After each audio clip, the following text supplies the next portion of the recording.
These are the new pickleball rule changes for 2024, and some of these are going to absolutely shock you. For the 2024 season, there were over 90 rule changes proposed, and I'm going to be sharing with you the top 10 most important. And then we have some honorable mentions, and out of the honorable mentions, there's one that is in particular my very favorite, and I'm glad that it was passed, so I'm excited to talk about that one with you guys. There are 4 different categories for approval.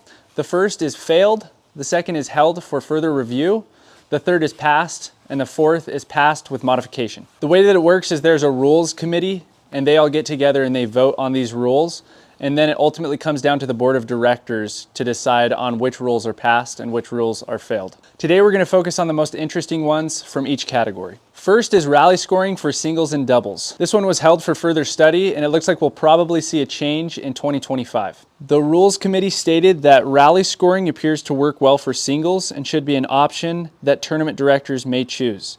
For doubles, there are several variations that have been used or experimented with, but there has not been sufficient experience to conclude that any one method is clearly superior. Melody from the rules committee shared, "I am opposed to rally scoring. If this proposed rule change is accepted, please only apply it to singles. In doubles, it would significantly change the essence of how the game of pickleball is played." Michael from the rules committee also said he favors making rally scoring as a scoring option. What do you think about rally scoring / side out scoring? Comment below with your opinion. The second rule clarifies the difference between a ball being in play and a live ball. A live ball is defined as the time frame from when the referee or server starts to call the score. A ball in play is defined as the time frame during which a rally is played. The reason for this rule is because a live ball and a ball being in play are different spans of time, and therefore should be defined differently. The third is that only rally ending line calls can be appealed. So you can't appeal a shot that was midway through the rally, and you also can't appeal a shot that happened 10 points ago. This is another one that has been passed. They write that the reason behind this rule is that referees are commonly taught that a player cannot have 2 bites of the apple. With regard to a player playing a ball and then wanting to subsequently appeal if the ball they played was out. However, there is no rule that specifically states this. All out calls must be made prior to the ball being hit by the opponent or before the ball becomes dead. Prior to this rule being approved, you could actually appeal a line call all the way back to the score being 0-0. So you could be like, hey, at 0-0, I think that this shot was out. I'm appealing that right now. What do you think, ref?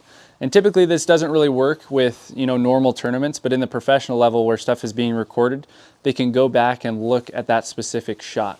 So they've totally removed that. You can only do it based off of the call that just happened, based off of that last ball that just landed. The fourth rule change is acceptable court attire, and this one was also approved. What they did for this one is they simply changed the wording so that it's not based off of the referee's preference. What it said before is you can wear anything that is appropriate, and they changed it now to socially acceptable. So this one should be an interesting one to see what people visualize as socially acceptable, because now it's not really up to the ref, it's just basically up to the people on what they see as socially acceptable. So maybe we'll see guys playing out there in underwear or boxers, and maybe we'll see girls out there playing in bikinis. Who knows? But this should be interesting to see what happens. The fifth is penalty for failure to give your best effort. This is one that has failed. The committee writes the reason for them failing it is because guidance to prevent serve arounds and to require best effort is already out there. Forcing a technical foul and a loss of point is not appropriate. It is up to the discretion of the referee to determine the appropriate course of action. I'm personally glad that this rule failed. I think that the reason behind it was archaic. The fact that you have to try to control how someone else is going to act. If they don't want to put in any effort, I don't see that as being a problem. Obviously, the player on the other side of the net is going to win. So we're just pretty much moving on to the next game. It's totally up to them on how they want to act. But I'd love to hear your guys' opinion in the comments below. The next one is the broken or cracked ball rule. So they were having problems with this where people would be in the middle of a rally and someone would stop the rally and say, hey, the ball is broken. And so they wanted to change that rule so that you'd have to continue the rally, because sometimes people were wrong, they thought it was broken, and then there was confusion on whose point is whose. So now you can no longer stop the rally, you have to wait until the rally is over, and then they further clarified some wording so that we know what it means for a ball to actually be broken and unplayable. The committee writes that if any player suspects the ball is or becomes broken, cracked, degraded, or soft after the serve, play must continue until the end of the rally. In non-officiated matches, if both teams agree, Players may replace a ball that has broken, cracked, degraded, or become soft before the next serve occurs.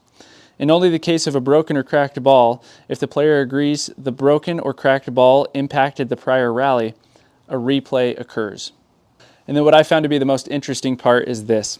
It says, if both teams agree that the ball is degraded or soft, the ball will be replaced, but there is no replay of the prior rally. And we saw this in a recent match. I remember James Ignatowicz was in it. I don't remember who else was in it, but I remember they said that the ball deflated, and so they ended up replaying the point, which I don't know how a pickleball can possibly deflate. I know that they get squishy, right, marshmallowy when it's hot outside, but the fact that it was because the ball deflated made no sense, because it's like it has 40 holes in it. A pickleball has 40 holes. It's made of plastic. It doesn't have air inside of it. Number 7 has to do with the timeout being called, because people are having problems with other players calling timeouts after the score had been called and people were getting ready to serve, and then all of a sudden the opposing team calls a timeout.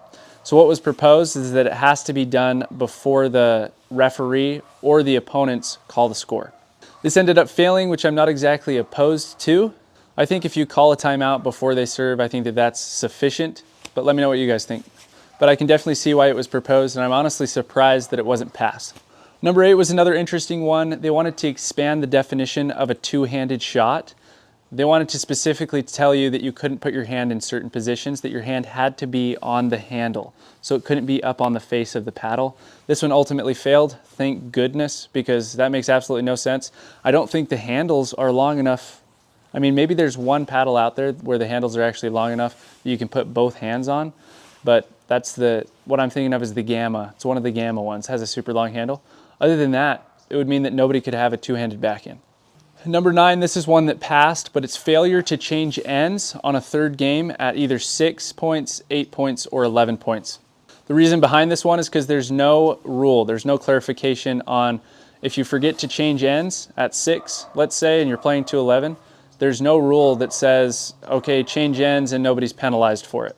So this is what they have written into the rule book. It says, if the end change fails to be executed per the rules, the end change will be executed when realized. It is not a fault on either team. Score is not impacted, and serve remains with the player holding the serve.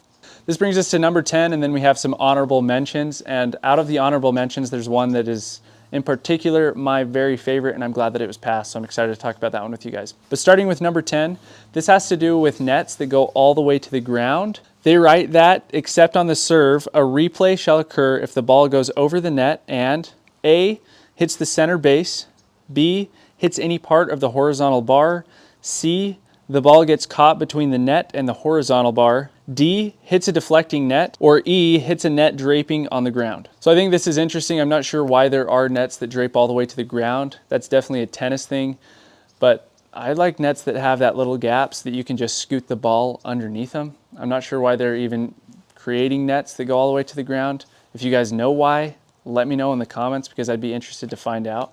But I think that all nets should just have that gap. I don't see a reason that they shouldn't. Okay, so a lot of these honorable mentions are really funny, and they're just crazy proposals from people, because that's where it comes from. It comes from the people, and then the committee, the rules committee goes over them. They either approve or disapprove, and then it ultimately is up to the board of directors to decide whether or not it gets approved. But number 1's funny. So it's change non-volley zone to 8 feet. And this obviously failed. I mean, can you imagine the amount of money that would have to go into changing the non-volley zone to 8 feet? There's so many courts everywhere, and all of them would have to be extended an extra foot. Also, that would totally change how the game is played. Dinking it would become an even bigger part of the game, because dinking would be so much easier with that extra. I mean, really, you're getting an extra 2 feet, because on your side you get a foot and on their side you get a foot. So thankfully they didn't approve this one. I would never in a million years imagine that they would, just because of the amount of money that it would take. Just that alone would be absolutely insane. The second honorable mention is that they wanted to add mini singles into sanctioned event tournaments, which is majority of tournaments. And this actually got approved, which I'm excited about. I think that this is really fun. Something that you hear from so many players all the time is they're always like, man, and I'm not saying that they're trying to be cocky, but they say, if there was 2 of me out there, I feel like we would have won. Now this kind of gives you that opportunity, because it's only you out there. You only have to worry about your half of the court. And if you win or lose, it's because either you're better than your opponents or you're worse than your opponents. So you really just don't have that excuse anymore. So I think this should be pretty fun. It'll be played normal rules, but you just have your half of the court. Honorable mention number 3 is about net posts and the wires on the net post. So if anything is like hanging from the net post, that's automatically a fault. So the point is over, because if you hit the net post, it's a fault as well. So people were questioning whether or not the cables that hang over the net posts were a part of it, and they further clarified that and made sure that that was approved and written in the actual rules. Honorable mention number 4 is about paddle color. So they write that this is being addressed in the Equipment Standards Manual, so that it is addressed with the manufacturers, not dealt with at individual tournaments. Acceptable paddles will be those that are on the approved paddle list. So I think that the reason that they're doing this is they're giving paddle manufacturers another year. I would imagine that they're giving them more time, and that's why they're dealing specifically just with the manufacturers of the paddles. Honorable mention number 5, this one is my absolute favorite. I'm so glad that they approved this rule. It's the carry rule. So as soon as you carry the ball or it catches onto your paddle and you kind of flick it wherever you want to go, that is an automatic fault, which I really, really like, because it seems to be whenever this happens, someone's aiming down the line, right? And then the ball catches onto their paddle. I cover the line, and all of a sudden it goes over into the kitchen somewhere over there, and it's not even touched. The point's just instantly over. So I like that the point's instantly over before that. And then it deters people from even ever practicing carrying. And I think that this was becoming a problem where players were actually practicing carrying the ball, or they had the ability to at times. This reminds me of a match between Pesationi and I'm not sure the name of the other guy, Ryan Sherry. And it was actually match point for Ryan Sherry. Pesa goes back on this lob and he scoops it, right? And he throws it back to the other side. Ryan stopped the point, and Ryan ended up winning the match right there because this was called. But it wasn't called instantly. Ryan actually had to point it out, and it wasn't an official rule at the time, but now it is. The last honorable mention is that they wanted to make the drop serve the only serve that you could do. I also think that this is an awesome idea because it takes away any problems with the normal volley serve of being above your waist or of you hitting it up too high and above your wrist and everything like that. Because as soon as you drop the ball, it's not going to come even near as high as where you've dropped it from. And I've actually tested this where I drop a ball, and I'll show you guys now. And it's raining today in case you guys haven't noticed. But if I drop a ball from my highest point, it won't even make it above anywhere near my waist on that initial bounce. So as you guys can see there, I think it made it to maybe here. It's not even close to my waist. And so I could see this rule, if they implemented it, which this one ended up failing, but I think that if they implemented it in the future, it would help to make the serve not as big of a problem, because you've had so many pros and players in tournaments where it's like they're serving illegally, and all that it is they just replay the point. That's their only punishment, is they replay the point, which I think is kind of dumb. But this would take away all those problems and make it a lot easier for tournament directors, also people playing in the tournament, to just know that, hey, it's a drop serve. You can't throw it down. It has to be dropped. And now you serve your shot. It's going to be below the waist. You're going to be following all the rules. And then the serve doesn't become a weapon, which I don't want the serve personally to become a weapon. I think that that's what tennis is for, right? Where it's like, you're just pretty much watching super big, tall guys serve the ball and hit aces. It's really, really boring to watch. That's what's fun about pickleball, is it turns into a rally almost after every single point. Let me know in the comments which rules shocked you the most. I want to also hear which rules are your favorite. I want to hear your guys' opinions. Maybe they differ from mine. And I'd love to hear your opinions for what rule changes you think might be approved in 2025. For those of you that this is your first time tuning in, I upload a new video every single week that's usually an instructional video. I just barely uploaded a new video all about how to not pop up your dink so often. If you'd like to watch it, I will link it right here. I hope that you guys enjoy it.